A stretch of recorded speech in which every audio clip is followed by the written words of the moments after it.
They showed up without warning. 1 minute the skies were clear. The next they were filled with metal. Slick silver arcs cutting through cloud. Banks like goddamn knives through butter. Some people prayed.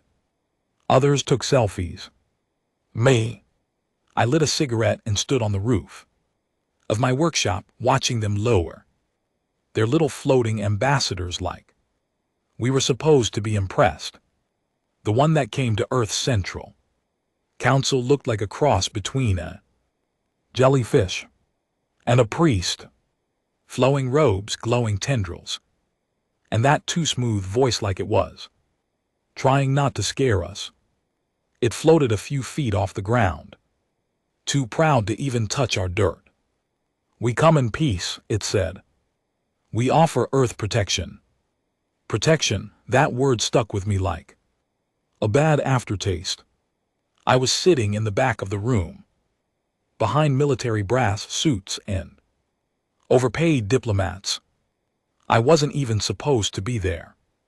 My brother, General Harlan Mace, pulled strings, said I want to see this, said I'd get a kick out of it. He wasn't wrong. The alien kept talking. Said there were dangers beyond the veil of this galaxy. Said humanity was fragile, young, unprepared. It tried to dress it all up in pretty words, but the message was clear. Bend the knee, take the deal, and they'd protect us from what they never said.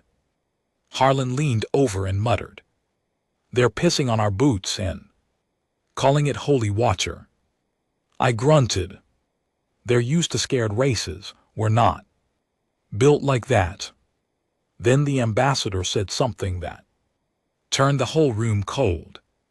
If Earth accepts the terms of the Galactic Concord, your sovereignty will be absorbed into our union. Your military will be disbanded. Your nuclear arsenal dismantled. Your species will be monitored for its own safety. There it was. Not a warning, a leash. I stood up. Harlan didn't stop me. Hell, he smirked. Let me get this straight, I said loud.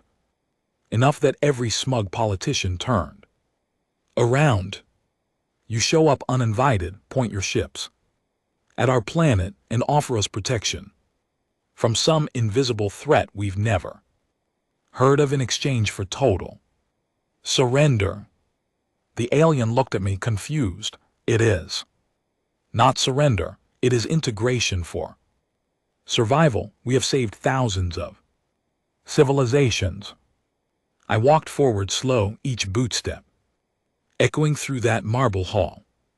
I didn't have rank. I didn't have clearance. But in that moment I had something else. The weight of every human who'd ever bled for this planet. We've survived ice ages, world wars, plagues, nukes, and each other. We've clawed our way up from mud and bone without your help, and now you want us to kneel. For what? Protection. The alien hesitated. Yes. For your survival. I smiled, bitter and sharp. We're not afraid to die. And then I laughed, loud, ugly, the kind of laugh that comes from a place deeper than logic. Other voices joined in, Harlan first. Then some Marines in the back, even one of the generals cracked a smile. The alien looked around like it didn't understand. Because it didn't. That's the thing about humans. They always expect us to beg, to break. They don't get that pain made us. We're not here in spite of it. We're here because of it. I leaned in close, just enough so its glowing tendrils twitched. You want to protect us? I let the word sit. Then I said it. From who? What came next wasn't peace. They didn't take kindly to being laughed at, and we didn't take kindly to threats. They thought we'd beg for mercy. But Earth doesn't beg. We make war. The alien's glow dimmed slightly, the way a flame stutters when the wind shifts direction. Its eyes, or whatever passed for eyes, seemed to shimmer, scanning me like I was some sort of error it couldn't calculate. You laugh, it said, voice flat now, stripped of the ceremonial calm. But you do not understand the scope of the threat. You are not equipped to face what waits in the dark. I shrugged. Neither were we equipped to survive the Cold War or build weapons that can level continents, yet here we are still breathing, still dangerous. Behind me, I felt the shift in the room. Diplomats uneasy, soldiers ready. The air charged like right before a thunderstorm. Harlan didn't say a word.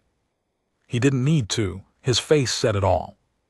Let it play out. The alien floated backward slightly, like it sensed the mood shifting. Then Earth chooses war. No, I said, we don't choose war, we survive it. And we win it. It tilted its head. You are an aggressive species. You respond to compassion with hostility. I almost laughed again. You think this is compassion? Coming here with warships, giving us ultimatums and calling it mercy. You don't know humans at all. And just like that, the conversation ended. No formal goodbye, no handshake, no mutual understanding. The alien hovered silently for a moment, longer, then turned and glided out of the room. Harlan broke the silence first. They're not going to take that well. They weren't planning to, I said. They came expecting a signature, not resistance. He nodded slowly. We need to get ahead of this. That night Earth's skies turned red. It started with the blackout of satellite relays, communications jammed, every orbiting satellite fried in one synchronized burst of EMP. No warning, no declaration. Then came the purge beams, bright columns of light that fell from the sky, targeting military installations, command centers, and nuclear silos. Not every site was hit, but enough were taken out to first strike. Capabilities, they weren't trying to destroy us, they were trying to domesticate us. But whoever was running their strategy didn't understand one crucial fact. When you corner a human, especially a soldier, especially one who's already lost something, they don't surrender. They bite. I was in Nevada when it started. Harlan got me on an evac chopper against my wishes, said I had more value alive than dead, said the real war hadn't started yet. He was right. The next morning, our forces in Eastern Europe made contact, an alien cruiser, 20 km long, hovering low, dropping drone. Swarms like a damn hornet's nest, met resistance from a coalition of U.S. Rangers, Polish Special Ops, and Russian Black Ops units. Strange bedfellows. Sure, but survival has a way of making friends out of enemies. They managed to disable the ship's gravity core using old-school kinetic artillery. Not lasers, not tech, just massive tungsten rods shot into its underbelly. At Mach 7, the thing crashed like a dying god, wiping out half a forest and causing a shockwave that could be felt from Berlin to Minsk. Humanity had drawn first blood. And just like that, everything changed. For the first time, the world wasn't divided by flags or borders. It was divided by two things: those who fought and those who waited to die. The Intercontinental Human Defense Pact was formed in 36 hours, faster than anything in history. Old enemies buried hatchets, stockpiles were open, secret bases unsealed. The kind of tech that was supposed to be theoretical was suddenly rolled out in armored columns. I found myself in one of the black sites, beneath the Rockies. Harlan dragged me in as part of the advisory council, not because I was a soldier, but because, as he put it, you're one of the few bastards who told them off to their face. In the war room, the air was thick with tension and caffeine. Generals barked orders, scientists argued about shield frequencies and quantum interference. And at the center of it all was Harlan, calm and cold as ice. "They've underestimated us," he said, pointing at a hollow map of enemy fleet positions. "They assumed we'd fold. We didn't. That's their weakness, pride. So we exploited." I leaned over the table. "They won't go easy next time. They wanted obedience, now they'll want extinction." He nodded. "Let them try." 2 weeks into the conflict, the real war began. The aliens, calling themselves the Ushari Dominion, launched planetary reclamation units in major cities.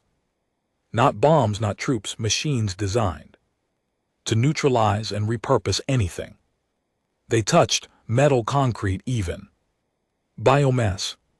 We watched New Delhi turn to black glass in 12 minutes. But that wasn't the end of New Delhi. Because humans didn't run. They regrouped. A survivor cell in the underground metro turned their tunnels into kill zones. They didn't have plasma rifles or shield tech, just makeshift IEDs, steel blades, and the kind of rage that doesn't fade. They held out for 5 days. Then reinforcements came. By month 1, Earth was divided into 3 zones. Red zones, alien-controlled cities, reduced to wastelands or machine hives. Gray zones, active combat territories. No one really controlled them. Black zones, human strongholds, armed, angry, and growing smarter by the day. Harlan set up mobile command units. I traveled between them, helping coordinate resistance cells, setting up secure transmissions, keeping morale alive. That's when the story started. Spreading, not propaganda, real stories of a sniper in Rio who dropped 10 Ushari officers with a World War II-era rifle, of a boy in Johannesburg who hacked into one of their drones with a gaming console and used it to lead an entire battalion into an ambush, of a man in Alaska who walked alone into a Ushari outpost with nothing but an axe, and didn't walk out alone. The galaxy had labeled us primitive. Turns out primitive doesn't mean weak. It means dangerous. And the Ushari were starting to see it. Their losses began stacking up. Their ground units, designed for compliance, enforcement not warfare, were being torn apart by human ingenuity and sheer madness. They tried to deploy psychological weapons, dream interference, voice loop, disorientation, neurochemical suppression. Didn't work. We don't fear nightmares. We live in them. They tried to negotiate again. This time not with an offer, but a warning.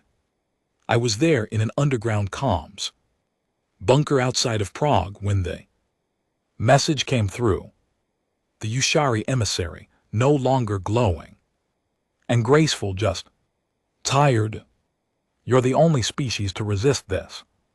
Violently, you fight even in hopelessness. Why?" I looked at the screen. "We've buried our children, watched our homes burn, breathed poison air. You think this is hopeless? This is Tuesday, alien." The emissary stared. "You will bring about your own extinction." I smiled without humor. Then remember our name. Back in the war room, Harland called it. Phase 2. They're bleeding, he said. Now we take the knife deeper. I asked the question we were all thinking. Hell, their fleet still outguns us 10-1. Their tech is a century ahead of ours. He looked up, cold fire in his eyes. We hit them where it hurts. We had captured one of their scouts in Greenland alive barely. The thing wasn't a soldier, it was a biologist. But it had access codes, coordinates. Through it we learned where their staging fleets were orbiting. Not in our solar system, but close enough. A moon. Dead. Forgotten. One of Saturn's. We'd already been building the dead hand, a doomsday system meant to fire, even if every leader was gone. A relic of the Cold War. Now it had a purpose. We mounted it with retrofitted plasma cores stolen from down Ushari. Cruisers fused with old Russian MIRV tech. The result? A weapon that wasn't supposed to exist. It had no name, no logo, just a trigger. Harland gave the order himself. Let this be our hello. We launched it in silence. The payload struck their staging fleet. In orbit over the dead moon. We don't know exactly how many ships they lost. But when our sensors finally picked up the aftermath, the moon had cracked. The fleet was gone. Gone. And for the first time since this war began, we had something we hadn't dared to feel. Hope. They offered us protection. We gave them war. They brought fear. We answered with fury. And now they were starting to understand. Humans don't just survive. We avenge. By the 3rd month, we stopped calling it a war. It was survival dressed in tactics. It was defiance dressed in blood. But now, for the first time, we were the ones going forward, no longer reacting, no longer hiding. We were preparing to strike beyond our world, past the atmosphere, past the cradle that birthed us. We were going to them, not to negotiate, not to beg, to send a message. Humanity doesn't bow, we break your gods. The fleet we assembled wasn't sleek, it wasn't pretty, it didn't hum with elegance like the Ushari crafts. It groaned, it screamed, built from what we had: repurposed space stations, decommissioned orbital platforms, old cargo haulers turned into weapons of war. It looked like hell itself had cobbled together a navy. We called it the Iron Conviction. And every man and woman aboard knew the odds. No one expected to come home. They boarded anyway. I was stationed aboard the Hades 7, a retrofitted mining rig loaded with rail cannons and drop pods. They stuck me there as a liaison, which really meant morale control and intelligence consolidation. But let's not pretend I was just a guy who told the aliens to go screw themselves and somehow became a symbol. I never wanted that. Symbols die first. The commanding officer, Colonel Briggs, was an old-school bastard, grizzled, scarred, one cybernetic eye, and a hatred for bureaucracy that ran deeper than his war wounds. You're the mouthpiece, huh? He asked when I reported in. I guess, I muttered. He chuckled. Well, mouthpiece, welcome to hell in orbit. You piss in the wrong corner, the hull tears and we all die. Understood, sir? No, sir. Call me Briggs, I don't like walls between men who are going to bleed together. I respected that. We weren't flying blind, not entirely. The captured Ushari scout had given us more than coordinates. It had shown us Doubt, a crack in the way they operated. They never expected to lose ships, never. Expected resistance, they didn't design. For it, their core fleets were mobile. But their command structures, those were static, hidden in gas giant rings, buried inside. Hollowed out moons, or nestled deep in asteroid fortresses. One of them was in orbit around a brown dwarf star, codenamed Cradle 4, a massive fortified base that functioned as a supply relay, a comms hub, and, according to decoded fragments, a breeding center for the Dominions. Enforcers. We weren't going to hit it with diplomacy. We were going to burn it. The journey to Cradle 4 took 6 days. 6 days in a steel coffin, where the only warmth came from coffee and shared stories. The soldiers aboard, weren't they? Clean-cut types you see in propaganda. They were scarred, some still bleeding. Men with tattoos over bullet wounds. Faces hollowed by grief. Some didn't talk.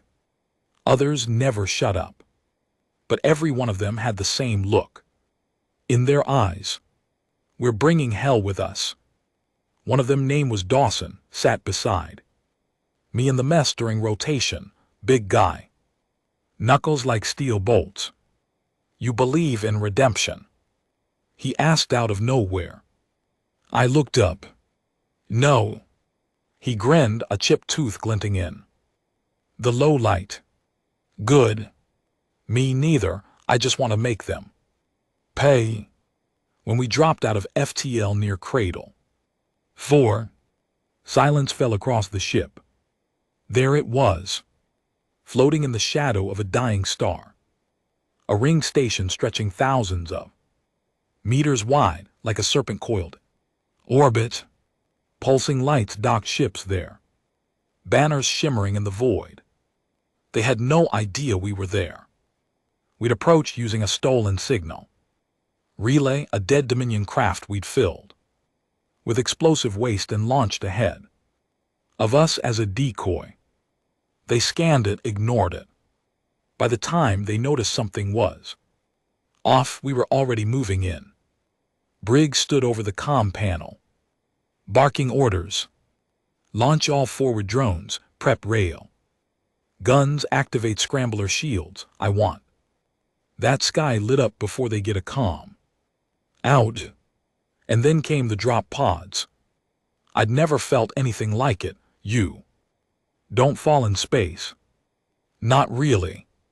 But when those pods detached from the Hades 7 and fired us toward the station, it felt like the world dropped out from under us.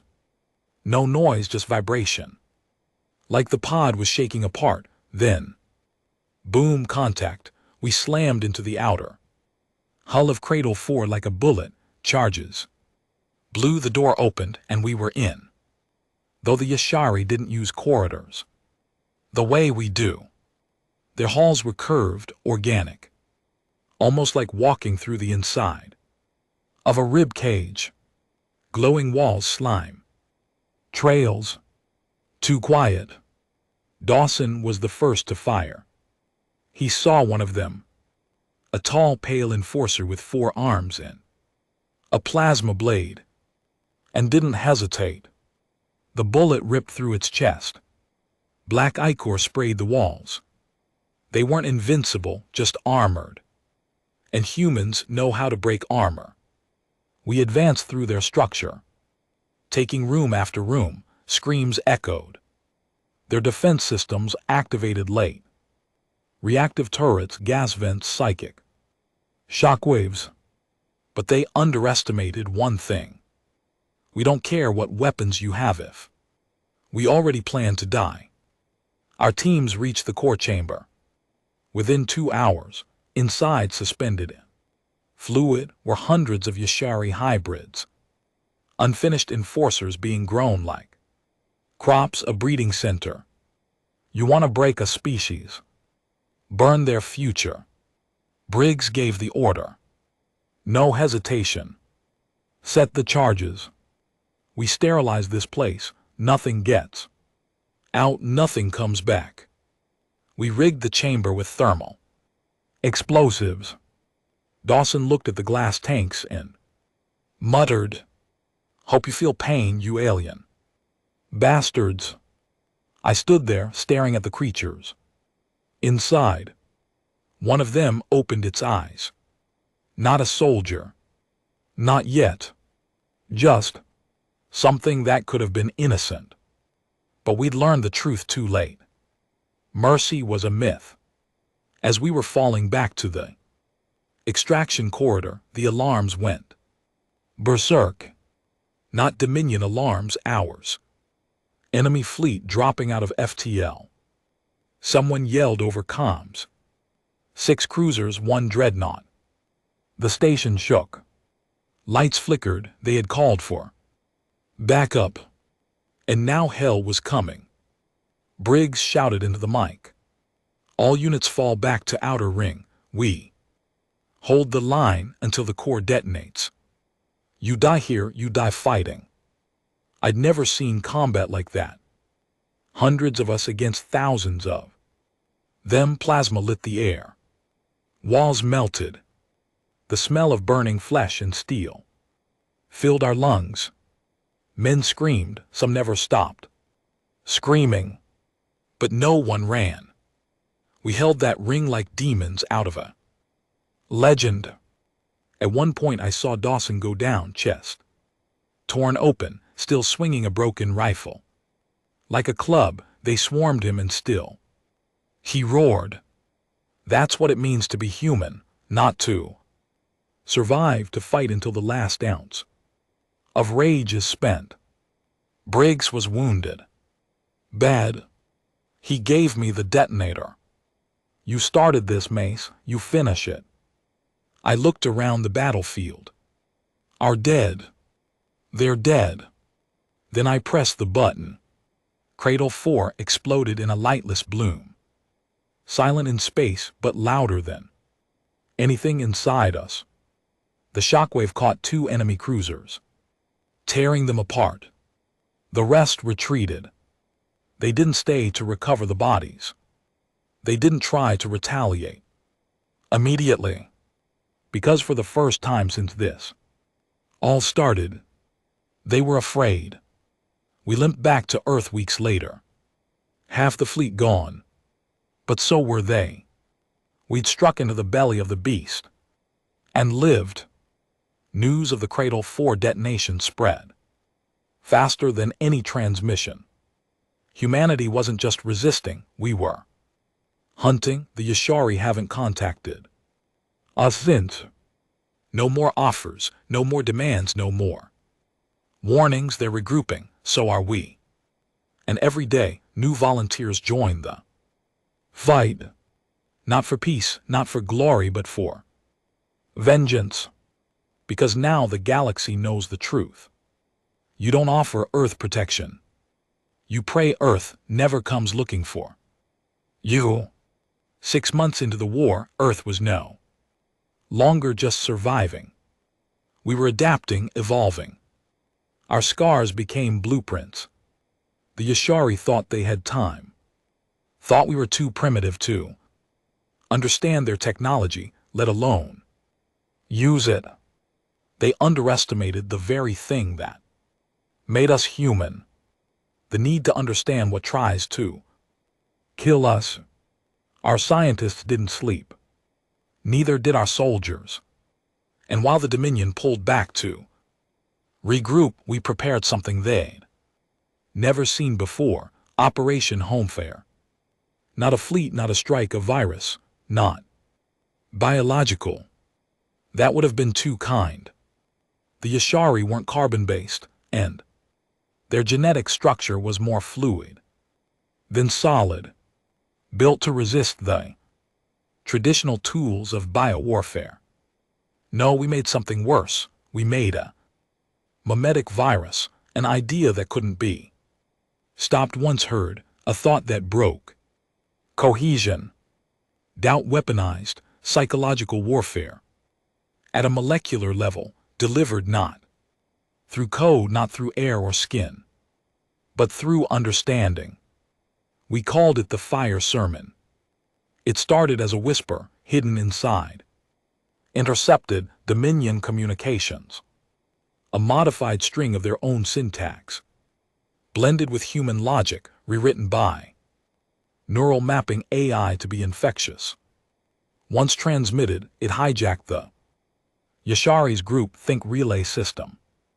You see, the Dominion didn't function like we did. They didn't argue, didn't debate, they shared consensus. That was their strength. And now it would be their undoing. The Fire Sermon didn't scream. It didn't kill instantly. It questioned subtly. It planted one simple doubt in every connected mind. What if the humans are right? That was it. But when an empire is built on unity and obedience, doubt is the nuclear option. We released the virus through a captured Dominion relay station, rebuilt, jury-rigged with human tech, and launched like a corpse-laden gift toward a patrol cluster. When they opened it, they didn't find weapons, they found themselves. Then they turned on each other. We watched the whole vented its bridge, another melted its own engines, a third simply shut down. No order, no pattern, just collapse. Harlan watched the feed from the underground command in Argentina. He didn't speak for a full minute. Then, we just tore a hole in their mind. But not everyone celebrated. Briggs miraculously recovered and now in charge of Black Zone intelligence. Spoke up during the next War Council. This isn't clean. We're not breaking bones anymore. We're poisoning souls. Harlan didn't flinch. You think the Yashari would show mercy if they figured out how to shatter us from the inside? Briggs chewed on that for a second. Number, but we're not supposed to be them, are we? I sat in the back listening. I didn't speak because deep down I knew we'd crossed the line. But that's the thing about war. Once the fire starts, you either feed it or it eats you. Within a month of Fire Sermon deployment, Dominion patrols vanished from Earth's orbit. No raids, no reinforcements. Instead, there were ghosts, ships found, drifting, stations abandoned, and most terrifying of all, Dominion cruisers surrendering. They didn't speak, didn't explain. They just dropped shields, cut engines, and waited to be boarded. Some of our units tried to interrogate them, didn't get far.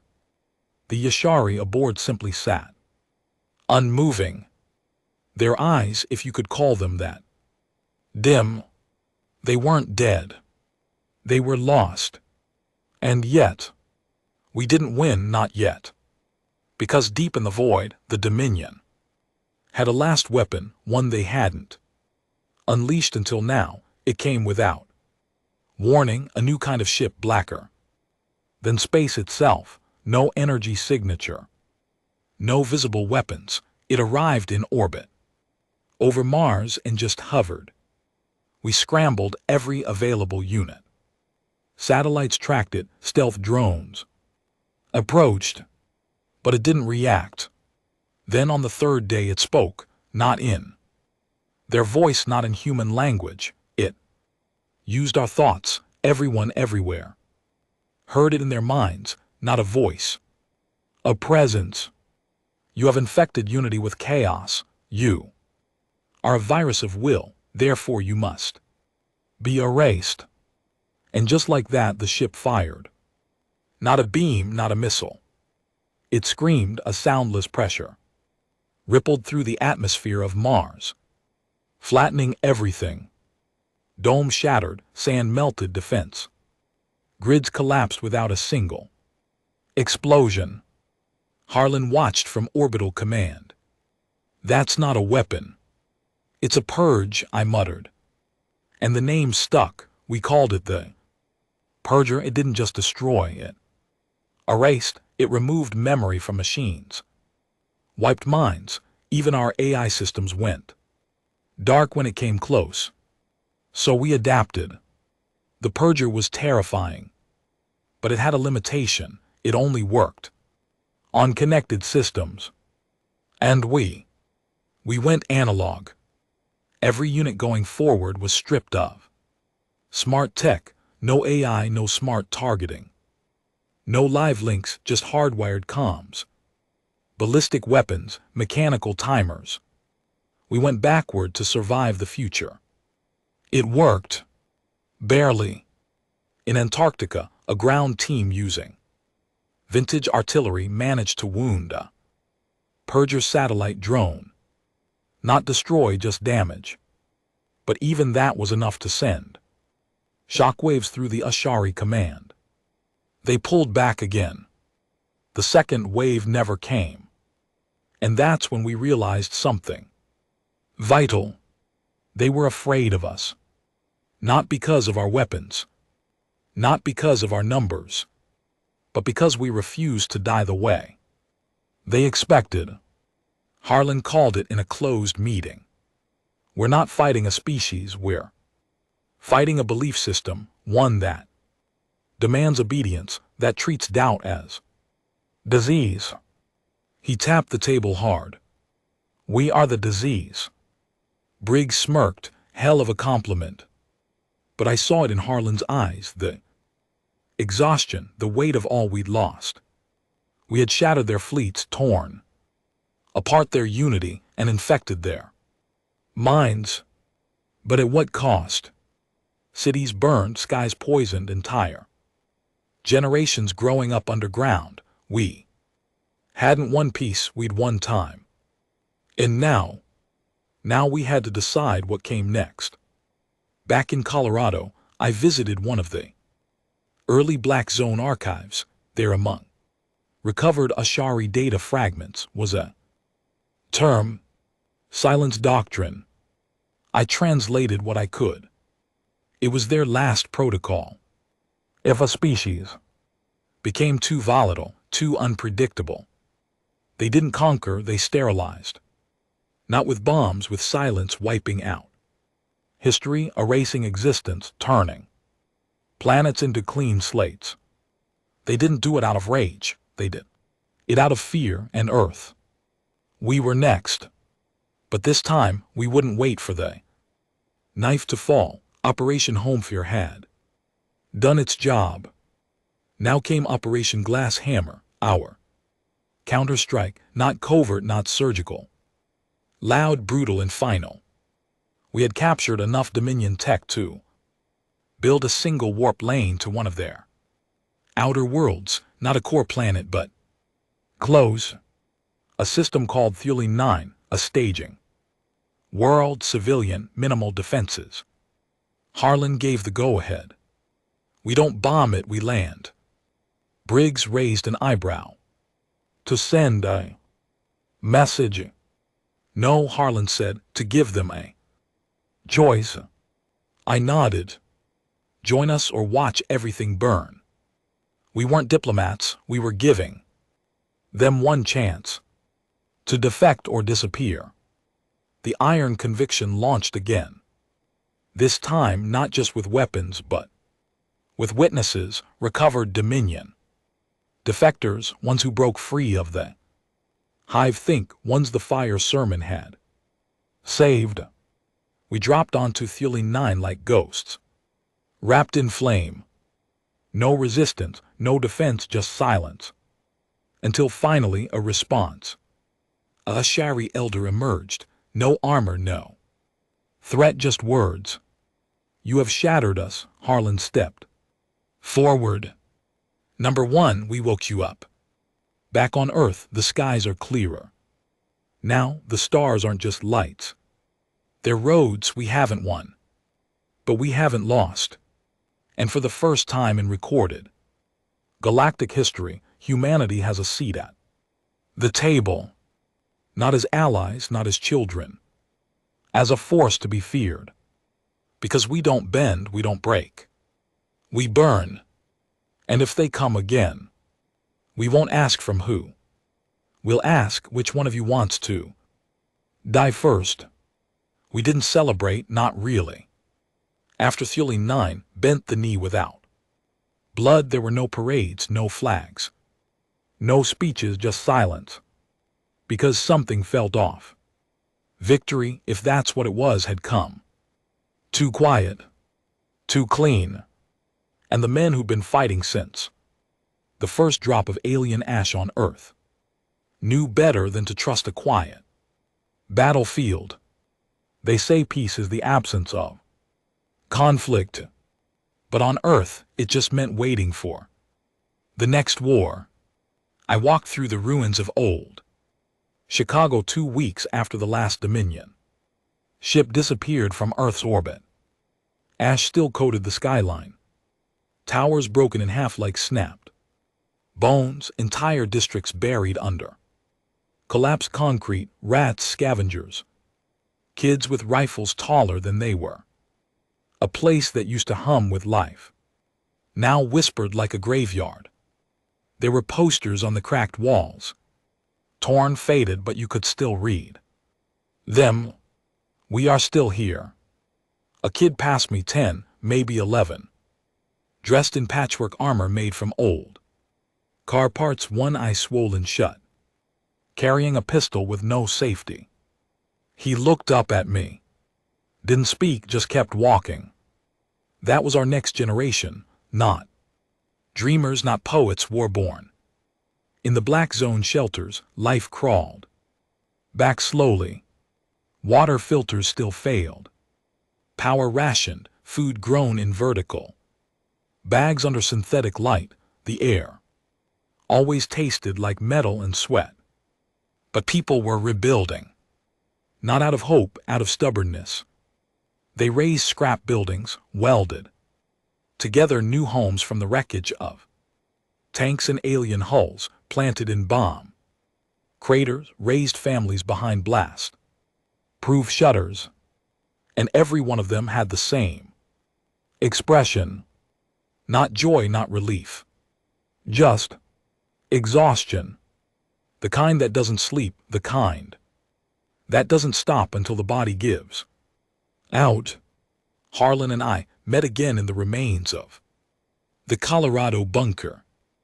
Once a hub of resistance, now half buried under rock, half alive with humming servers and armed guards. He looked older, grayer, eyes sunken. The war had eaten chunks out of him, and what was left was pure grit holding soul together. You hear about the Purger fragments? He asked. I nodded. Yeah. They're changing. He sat down slowly, rubbing the bridge of his nose. We've been monitoring what's left of their core processors. They're not dead. Not offline. They're learning. Learning what? He looked at me. Not with fear. Worse. With certainty. Us. The fire sermon had broken the Dominion's unity. But it hadn't destroyed their need to adapt. That was our mistake, we thought. Chaos would be their end, but it became their evolution, scattered dominion. Fleets no longer bound to the hive. Mind had begun forming splinter factions, each different, each twisted. Some seeking peace. Others, something worse. We intercepted one signal from a rogue Dominion cruiser orbiting the dead moon of Virix 12. The message, translated through painfully slow neural syncs, was short. Pain is clarity. We wish to become human. Briggs, reviewing the footage later, leaned back in his chair and muttered, "What the hell have we done?" The horror wasn't in their words, it was in the video attached. A Shari creature, once regal and alien in posture, now half human.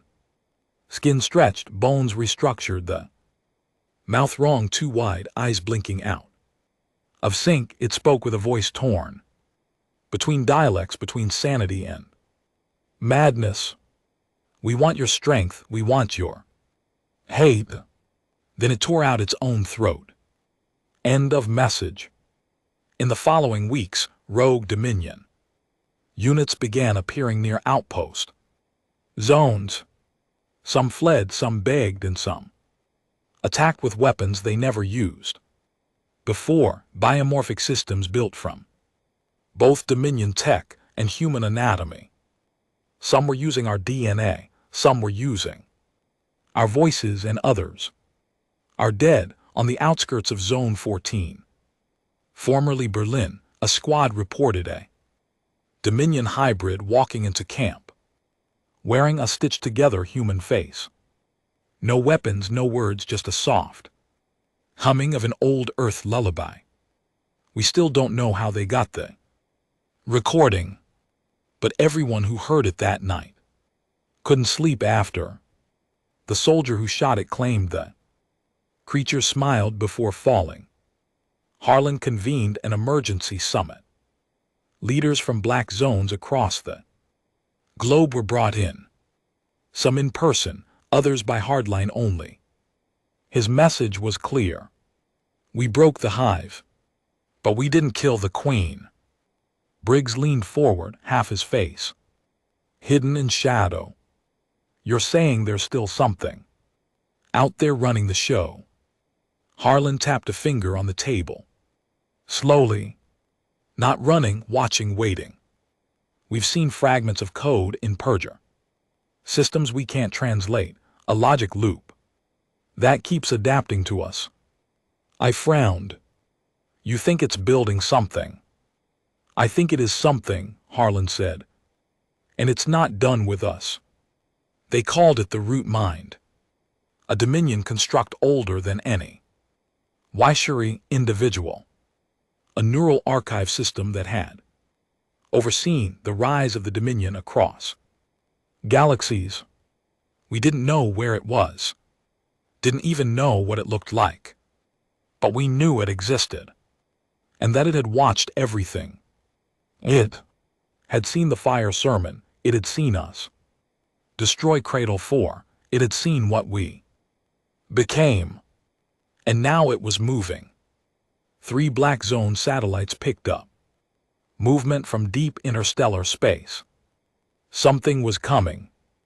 Bigger than any Persia, bigger than anything we'd seen.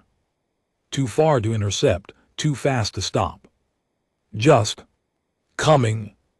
In the days that followed, Earth grew cold again, not temperature-wise, spirit-wise. People stopped smiling, even the kids with makeshift guns in the slums went quiet, because we all felt it in our bones. The war wasn't over, it had just changed shape. And in the quiet, something else began to rise, not hope, not fear, but something ancient, something human. Resolve. We didn't know what the root mind was, didn't know what it wanted, but we knew this. If it came to Earth looking to finish what the HFY started, it would find a planet already in hell, and every soul still breathing was ready to drag it deeper. They thought they'd protect us, then. They thought they'd erase us. Now they're learning the final lesson. Humanity doesn't lose. We just decide how much we're willing to lose to win. The sky broke on a Thursday. The root mind didn't announce its arrival with thunder or fire. No armies, no ships, just silence. So deep and wide it swallowed every signal, every satellite, every whisper. We tried to send into orbit. One by one, our orbital platforms died. No explosion, just off. Dead, like they never existed. Then came the blackout. 10 minutes after we lost visual contact, every power grid across Earth's surface flickered. Not full failure, just enough to rattle every soul left alive, just enough to remind us, you are being watched. I stood on a cliff near the Colorado waste zone where the Rockies used to scrape the sky. What was left looked like the bones of a dead god, torn peaks half buried, bunkers and snow turned black by ash. Behind me, the wind carried the low grind of generators, the chatter of soldiers, the crying of a child being fitted for a biosuit. Ahead, the sky was bleeding. Not red, not orange. Something else. A dull shimmer like oil on water. Colors your brain recognized but couldn't name. We had no visuals, nothing on radar. But every man in command, from Harlan to the lowest grunt in Zone 3, knew the truth. The root mind had arrived. Not in orbit. Above orbit high. Higher than our tech could see, it was. Massive, too massive for us to comprehend. But its presence pressed down like the sky itself had weight. Like we were ants under a boot that hadn't dropped yet. In Argentina, Harlan stood in front of what was left of Earth's combined defense network, a thin line of generals, hackers, engineers, and ragged survivors pretending to be diplomats. "I'm not going to dress this up," he said, voice hoarse. "We're not going to outgun it. We're not going to outrun it. We sure as hell ain't going to outsmart it." He leaned forward. "But we're not going to beg either." He pointed to the hollow map behind him, where the last few functional satellites showed heat patterns moving across the upper atmosphere. "We can't beat it," he tapped the table, "but we can hurt it."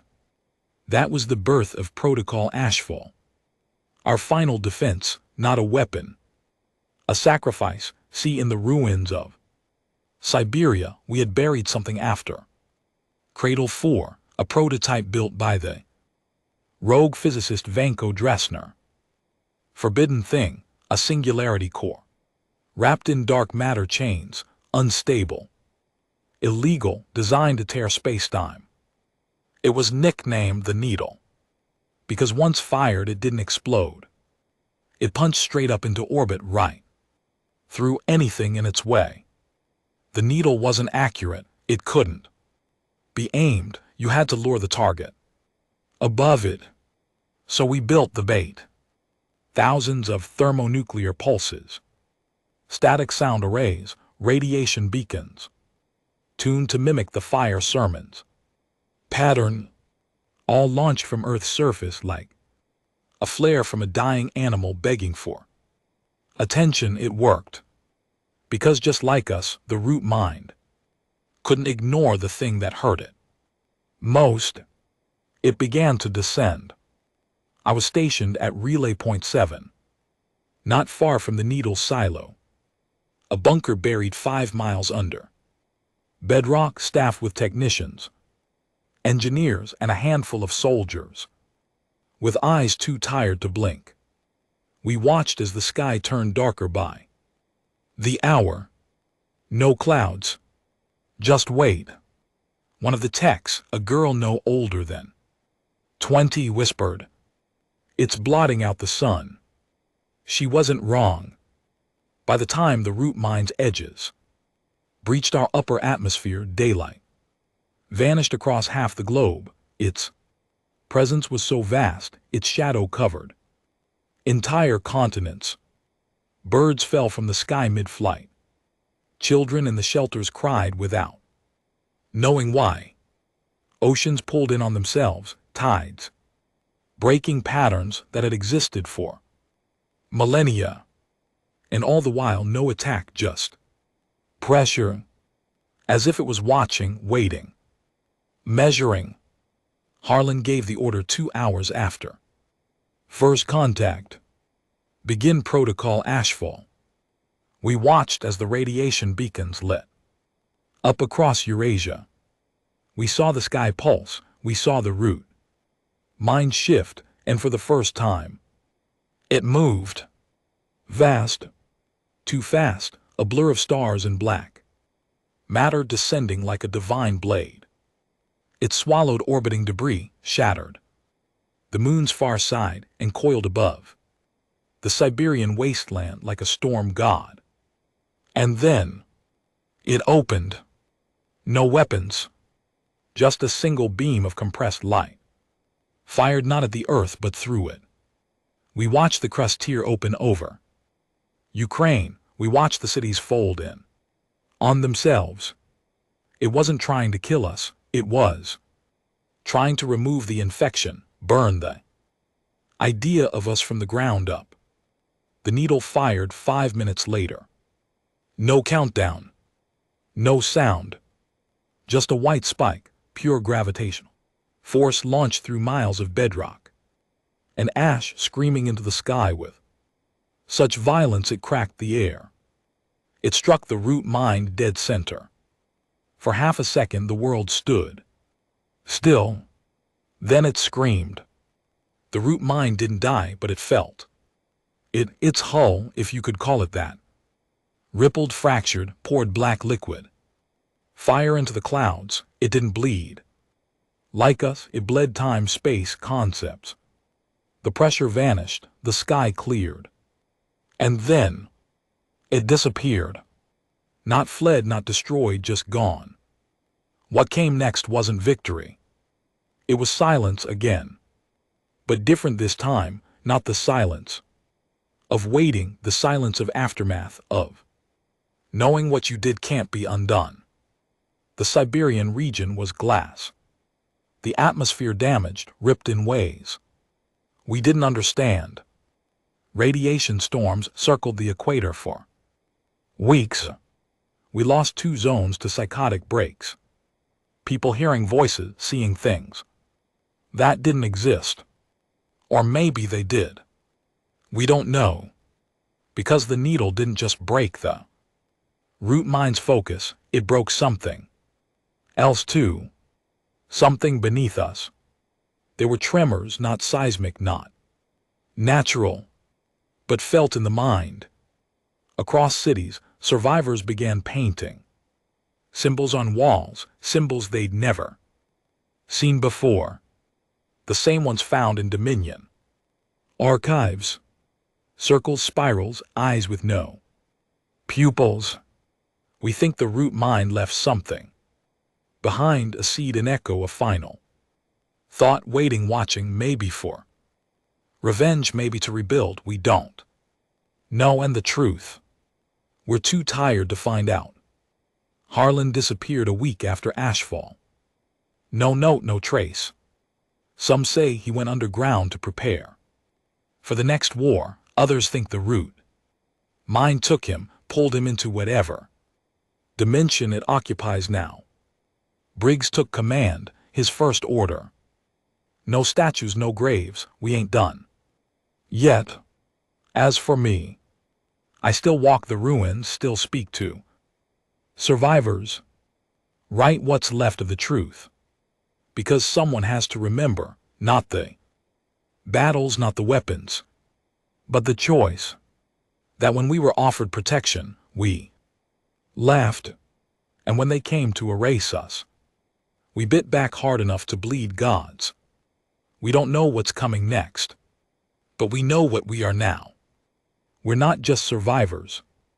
We're the warning label on Earth's orbit. We are the species that doesn't bend, doesn't beg. And when we're cornered, we burn the universe down with us.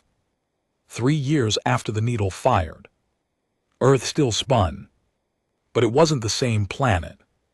The stars looked closer, not because they moved, but because something behind our eyes had changed. Most people didn't notice it, but the ones who'd fought, the ones who had heard the root mind scream, they woke up each morning with light bleeding at the corners of their vision, or a soft humming in their ears like distant singing. Some called it trauma. Others whispered a different word: contamination. In the rebuilt ruins of old Santiago, I sat across from a boy who wasn't supposed to be alive. His name was Leo, 6 years old, born 3 weeks premature, mother dead in childbirth. Father unknown. But the child glowed.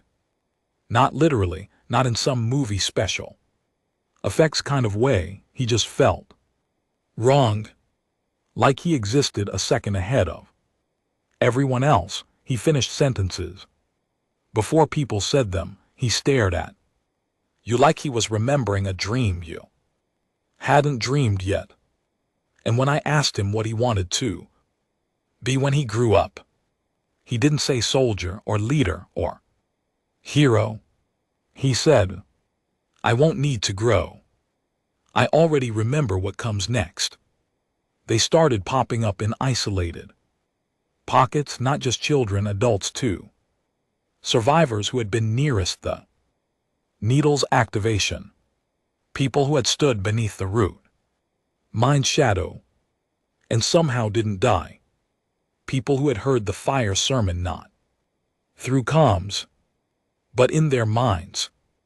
Their bodies remained intact, their blood still red, their bones still human, but their minds, their wiring had shifted, smarter, quieter, more distant, and most disturbing of all, connected to each other without speaking, without devices.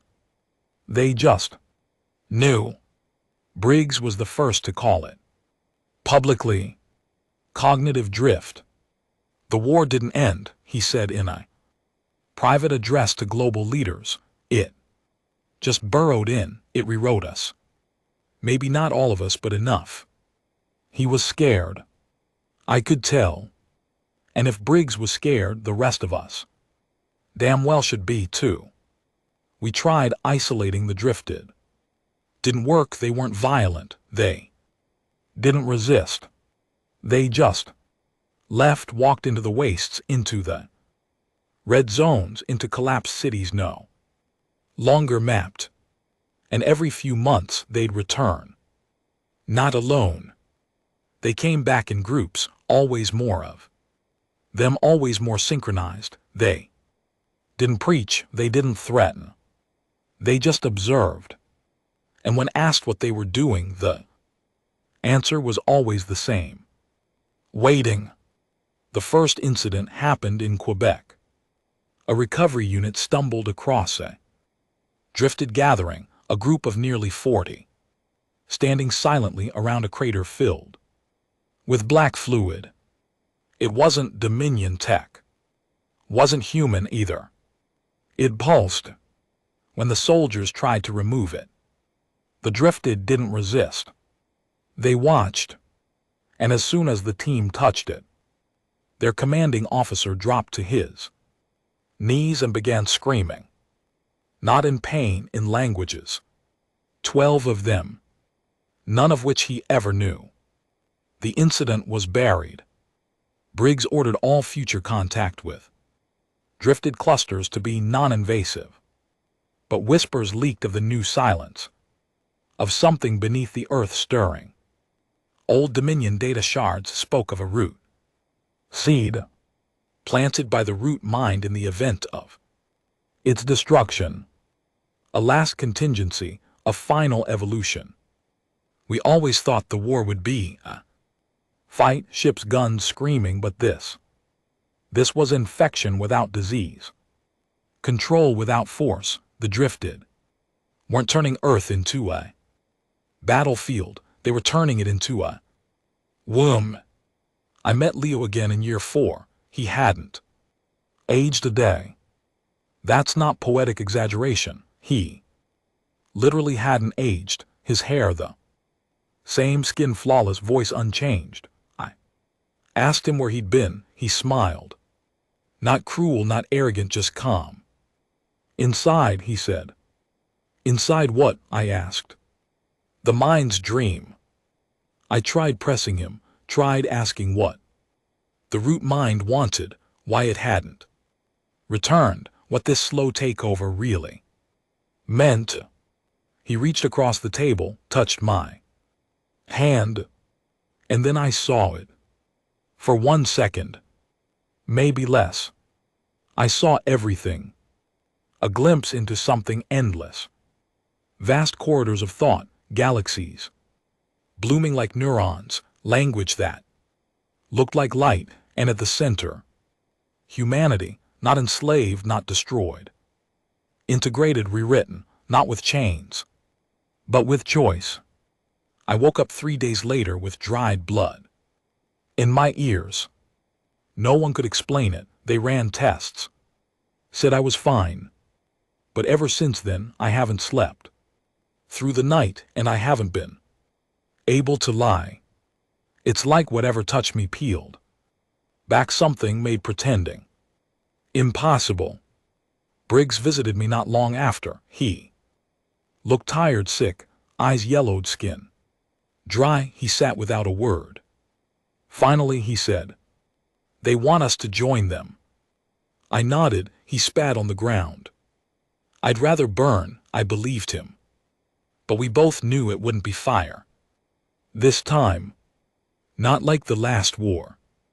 No scorched skies, no screams, just silence growing, spreading. In some places, entire towns went drifted. No resistance, no violence. They just stopped answering comms. When recon teams entered, they found people alive, healthy, calm, too calm. No emotion, no hunger, no ambition, just peace, artificial, unsettling, sterile. In year 5, Earth declared cognitive quarantine zones. No drifted allowed past the borders. No civilians allowed in. Shoot on sight of breached. It felt like trying to build a wall against the wind. But it was the only thing we knew how to do.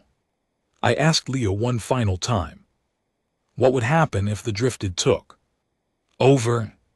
He looked at me for a long time, then said something that still haunts me.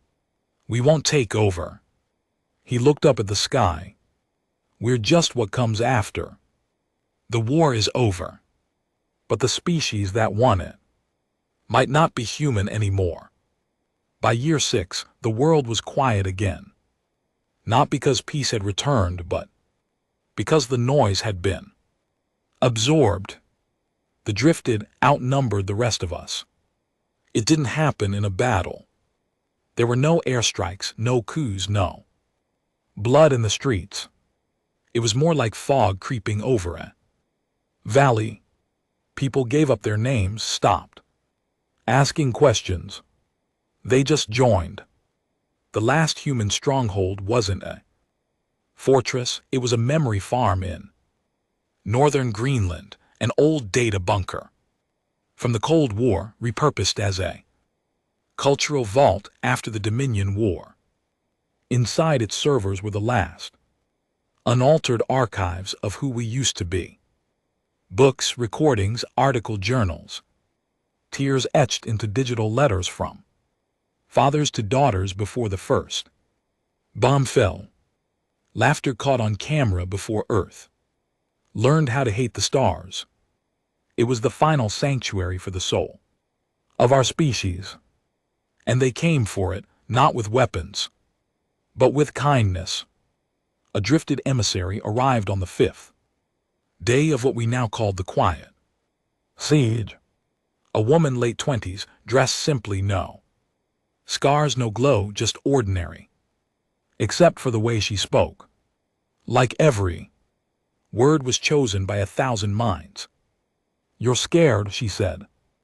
Briggs, thin, coughing up blood, skin held together by willpower, looked her in the eye and said, "We're not scared, we're disgusted." She didn't flinch. "This world can be healed. We can remove everything that hurts you." "Pain made us," Briggs rasped. "Take that away and we're not human. We're ornaments." The woman blinked slowly. "Isn't that better than extinction?" He leaned forward. "I'd rather rot in the dirt than become a pretty piece on your shelf." They gave us 7 days to consider integration. They promised no violence. They didn't need to fight. They knew time was on their side. And they knew what the rest of us were. Just starting to admit. We were tired. The kind of tired that sleep doesn't. Fix. I walked the corridors of the memory farm on the second night. The servers hummed. Cold mist hung in the air. It smelled like copper and electricity. I stopped in front of one terminal. Typed in my father's name. His voice played through the speaker. It was a recording he left before the orbital blackout, saying goodbye to me and my brother, telling us to survive, to stay sharp, to remember who we were. I didn't cry, I just sat there, listening, trying to feel something. But grief had burned itself out years ago. Only ash remained. On the fifth night, Leo returned, same age, same eyes. He walked past guards without being stopped. They parted like fog around him. He found me in the server room staring at blank monitors. You're still resisting, he said. You're still pretending you're not human, I replied. He sat beside me. You think we erased humanity, he said. But we didn't. We evolved it. You sterilized it, I shot back. You took the pain, the failure, the chaos. You took the fight, he tilted his head. Isn't that what every parent wants for their child, a world without suffering? No, I said.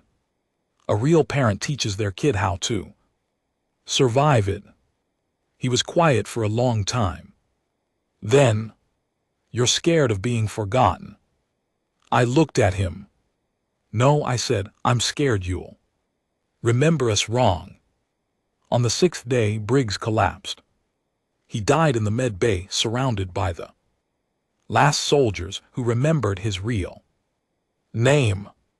They wrapped him in an earth flag, worn, burned, patched with cloth from 6 different nations. They didn't play music. They just stood in silence.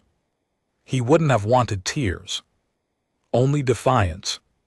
The next morning, the drifted returned. This time, they didn't knock. They walked through the front doors like they already belonged. And maybe they did. Most of the staff didn't stop them. Some even held the doors open. Leo led the group. He stood in the center of the main archive hall as I waited near the last terminal. We're not here to destroy, he said.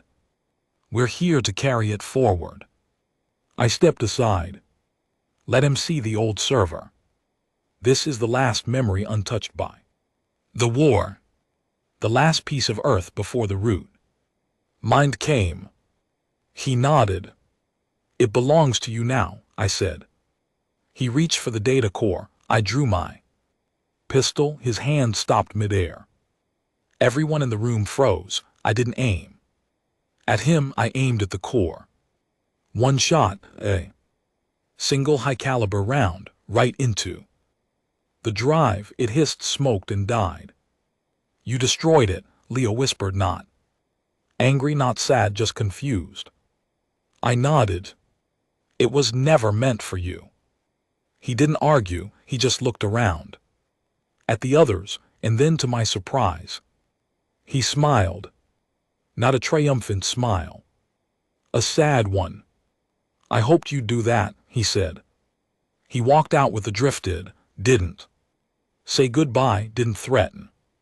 And as they vanished into the horizon, the snow swirling behind them like ghosts, I realized something. He meant it. He wanted us to make that choice, one last human act, a refusal. Now it's year 10. There's no war, no violence, just cities filled with peace and silence and eyes that don't blink enough. They rebuild fast, they don't argue. They don't age. They don't dream. The drifted world is clean, efficient, purposeful. But I don't live in it. I live in the cracks, the shadow, between what we were and what they are. And I'm not alone, there are others. Quietly, carefully, we remember, we pass down stories, smuggled recordings, forbidden names. And when a child asks why things are so perfect now, we teach them something ancient. Imperfection is proof of life.